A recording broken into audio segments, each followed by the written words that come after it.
Ho, ho, ho, ho! Maligayang Pasko po ng muling pagkabuhay sa inyong lahat. Ho, ho, ho! Magandang araw mga kaibigan. Magkapet pandasal muna po tayo. Ito po si Father Nono.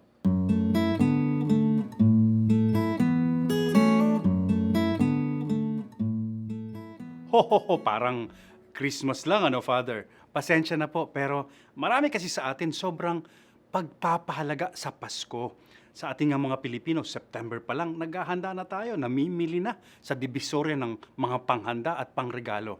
Kaya tuloy, tayo raw ang may pinakamahabang Pasko. Sobra-sobrang paghahanda. E tanong, ito bang linggo ng muling pagkabuhay ni Jesus? Pinaghahandaan po ba natin?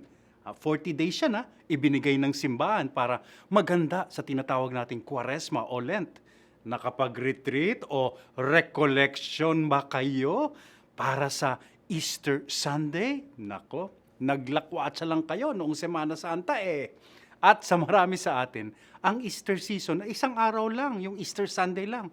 Sa linggo ng salubong at pabitin ng mga anghel lang. Samantalang napakahaba po ng Easter season, 50 days mula Easter Sunday hanggang Pentecost Sunday.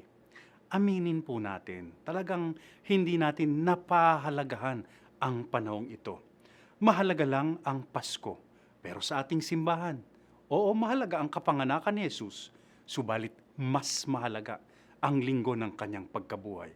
Kaya nga, binago natin yung araw ng pagsamba natin mula Sabado ginawang linggo para lagi nating naaalala na ito ang bagong araw ng Diyos, ang araw ng kanyang muling pagkabuhay.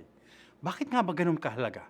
Kasi yun ang misyon ni Jesus, ang mamatay at muling mabuhay para sa sangkatauhan. Ipinanganak siya para sa iisang misyon na yan. Maraming pinapanganak pero nagagawa nga ba nila ang kanilang misyon? Maraming nagiging tao pero sila ba'y nagpapakatao? Kaya't magsaya po tayo. Natapos ni Jesus ang kanyang misyon. Naligtas niya ang sangkatauhan. Nagwagi ang liwanag sa dilim. Happy Easter. Amen.